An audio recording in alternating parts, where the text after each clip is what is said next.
Atenção! Vai começar agora uma teleaula de automação do curso profissionalizante. Este módulo tem um total de 20 aulas.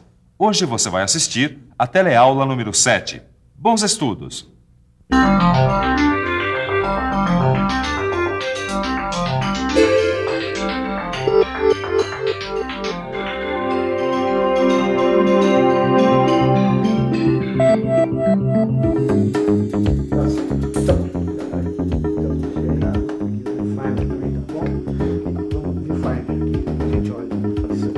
Vamos lá?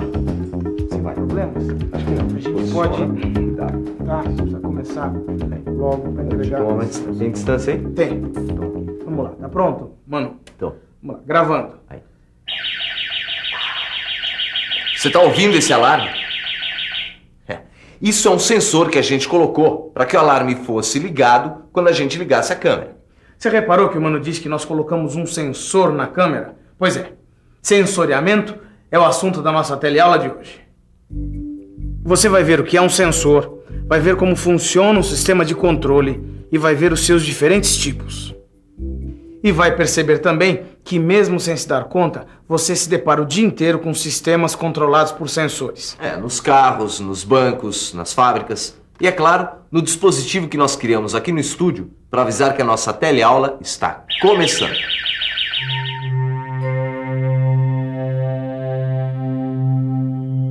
Não seria exagero nenhum dizer que hoje em dia todos os sistemas que exigem algum tipo de controle possuem sensores, dos sistemas mais simples aos mais complexos.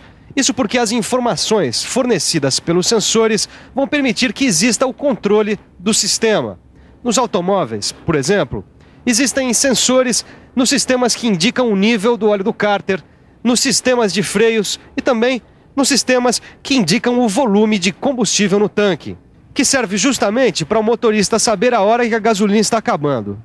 Explicando melhor, a função do sensor é indicar um valor ou uma condição de uma grandeza física, para que haja controle dessa grandeza física que está sendo sensoriada. Ao sensoriar, por exemplo, o volume de combustível, que é uma grandeza física, o motorista tem controle sobre o sistema de combustível. Assim, ele pode reabastecer o carro quando ele está sem gasolina.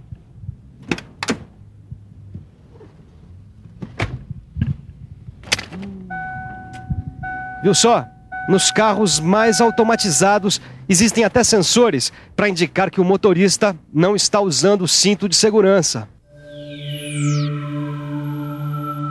Falando em segurança, o termômetro, que a gente usa para saber se está com febre, é um bom exemplo de sensor. Você quer ver só? O termômetro é um sistema de indicação. O elemento sensor é o mercúrio. A grandeza física a ser medida é a temperatura. E a grandeza física do elemento sensor é o seu volume, que varia junto com a variação da temperatura. Isso porque o mercúrio é um elemento químico que dilata com o aumento da temperatura. Bom, assim, ao medirmos a temperatura de alguém, o mercúrio, ou melhor, o sensor, varia, aumentando de volume, caso a pessoa esteja com uma temperatura alta. Dessa forma, a gente pode medir o valor da temperatura observando o comprimento da coluna do mercúrio. Em outras palavras, o sensor é um dispositivo que converte um sinal de qualquer espécie em outro sinal que possa ser transmitido ao elemento indicador, mostrando assim o valor da grandeza que está sendo medida. Todos os elementos sensores são chamados de transdutores. Você deve estar se perguntando, transdutores? É simples. Transdutor é todo dispositivo que recebe um sinal de entrada em forma de uma grandeza física e fornece uma resposta de saída, que pode ser da mesma ou de outra espécie de grandeza física, reproduzindo assim algumas características do sinal de entrada. Dá uma olhada nesse sensor. Aqui nós temos um transdutor. Foi ele que percebeu quando a câmera foi ligada e, através de sinais, indicou para o sistema de controle que o alarme deveria tocar. Só que esses sinais transmitidos para o alarme foram sinais elétricos, que é a forma pela qual a maioria dos transdutores indicam uma grandeza. É isso mesmo.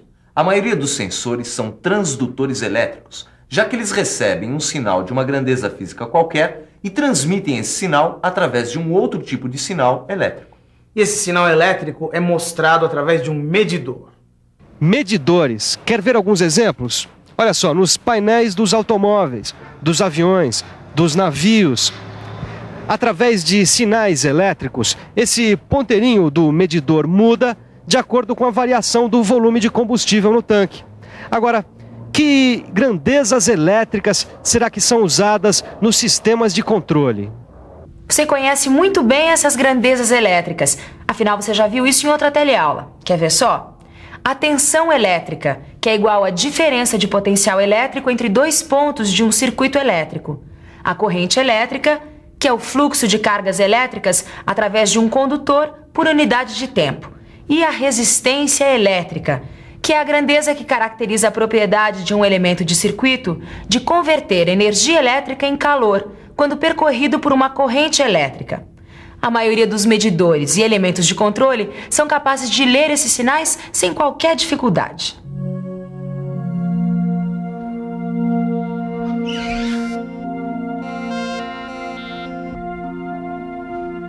O que o Torquato está fazendo é um exemplo de sistema de controle. Podemos comparar o processo de uma pessoa andando a um sistema de controle. A caminhada poderia ser comparada ao processo, o cérebro ao dispositivo de controle e as pernas e pés aos atuadores. Então, o meu dispositivo de controle estimula os meus atuadores a atingirem o meu objetivo. No caso, por exemplo, chegar até a mesa. É isso mesmo. Todo sistema de controle tem esses três elementos: um processo, um dispositivo de controle e atuadores. Explicando melhor, um sistema de controle é acionado por um controlador, que determina o resultado desejado e, no decorrer do tempo, indica o resultado obtido. E, se necessário, corrige o que está sendo controlado para que atinja o valor desejado. Por exemplo, se as minhas pernas e pés estão indo para um lado, meu sistema de controle me avisa que a mesa está do outro lado. Aí eu corrijo meu trajeto virando para o lado certo. Quando eu chego até a mesa, meu sistema de controle avisa para as minhas pernas pararem. E é para que exista esse controle que os sensores são acoplados ao sistema. Afinal, como você já viu, são eles que registram as grandezas e os resultados do processo, mandando as informações para o dispositivo de controle. Isso, o Mano falou muito bem uma coisa. São os sensores que registram as grandezas e os resultados do processo. Agora você deve estar se perguntando, e quando um sistema não tem sensores? Será que existe alguma forma de controle? Viu só? Eu consegui caminhar até aqui com os olhos cobertos e eu não tropecei em nenhum obstáculo. Isso, porque eu estudei bem o caminho que eu ia fazer antes de cobrir os olhos. É exatamente isso que acontece nos sistemas chamados de malha aberta, que são sistemas feitos sem sensores e que, por isso, funcionam sem amostragens durante o processo. Olha só, esse robô aqui, ele realiza um trajeto seguindo um programa que foi feito antes dele começar o trabalho. É quase a mesma coisa que aconteceu comigo quando eu estudei o meu caminho antes de cobrir os olhos. Agora, se de repente aparece algum obstáculo no meio do caminho, aí, adeus trajeto. Isso tudo é bem diferente dos sistemas de controle que utilizam sensores, os chamados sistemas de malha fechada. Nesses sistemas, os sensores enviam informações que permitem que o controle corrija as ações. Por exemplo, nesse caso, se um robô para muito longe do outro robô, o sensor avisa e o controle procede à correção do posicionamento, isso no mesmo instante.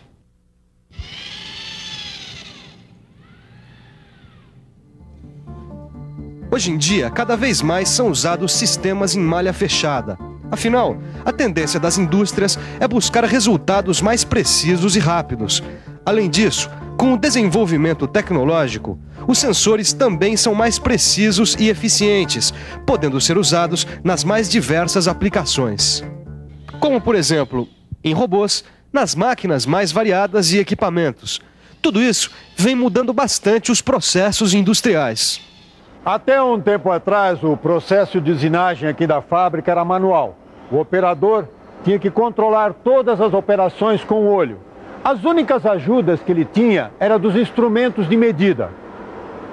Paquímetros e micrômetros. Agora a produção está automatizada. E são os sensores que indicam para o computador que parte do material já foi usinada. E o computador pode controlar a velocidade de operação de cada mecanismo. Testando o robô, mano? Estou verificando o robô porque está na hora da gente falar sobre os sinais digitais e analógicos, que são os dois tipos de sinais indicados pelos sensores. Bom, vamos começar pelos sinais digitais.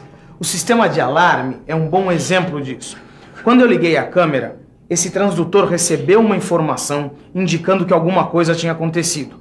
Como a grandeza é digital, a gente usou um sensor digital. Isso porque o sinal digital é um tipo de sinal que indica se aconteceu ou não alguma coisa. O que é bastante diferente do que acontece no controle de um sistema com robô. Durante o deslocamento de um robô, ele pode ocupar qualquer posição, desde a partida até a posição final. Afinal, ele se mexe realizando um trajeto contínuo. Por isso o sinal deve acompanhar todo esse trajeto, indicando todas as posições do robô. É o chamado sinal analógico. Só que além do sinal analógico, um robô também pode utilizar um sensor digital. É isso mesmo. Eles podem ser usados, por exemplo, para indicar um local de perigo. E nesse caso, eles estão sendo usados como dispositivos de segurança. E normalmente são sensores ópticos. Assim, durante o trajeto, os sensores analógicos controlam o trajeto e os sensores ópticos alertam sobre um perigo. Um tipo de dispositivo bastante usado em muitos equipamentos, instrumentos e máquinas, como a máquina injetora de plástico. Se uma das portas abrir, os sensores indicam para o sistema de controle e a máquina para no mesmo instante. Essa inovação tecnológica já está até fazendo parte da legislação trabalhista e da normatização do trabalho, que exige cada vez mais que as empresas instalem sensores de segurança de operação em equipamentos automatizados ou não. Então, você viu só a importância dos sensores na automação? E a quantidade de aplicações? Olha, são muitas mesmo, viu? E por isso mesmo, existem também vários tipos de sensores. Bom, tem sensor que indica a presença de peças metálicas. Tem sensor que emite impulsos. Tem sensor que acusa a existência de obstáculos ou mesmo as vibrações de uma superfície. No seu livro, você vai encontrar vários exemplos de sensores e as suas aplicações. Mas antes de começar a estudar, é melhor relembrar o que você viu na teleaula de hoje. E atenção, se liga aí que é hora da revisão. Na teleaula de hoje, você viu que o sensor é um dispositivo de controle de um sistema. Viu que a maior parte dos medidores indicam a grandeza medida através de grandezas elétricas. Viu que os sistemas podem estar em malha aberta ou em malha fechada. E viu que os sensores indicam variações de grandezas analógica ou digital. É isso mesmo que você deve estar pensando. Esse alarme é para avisar que a teleaula acabou. Ele não parou, mas nós vamos parando por aqui. Bons estudos e até a próxima. Tchau. Agora parou. Continua.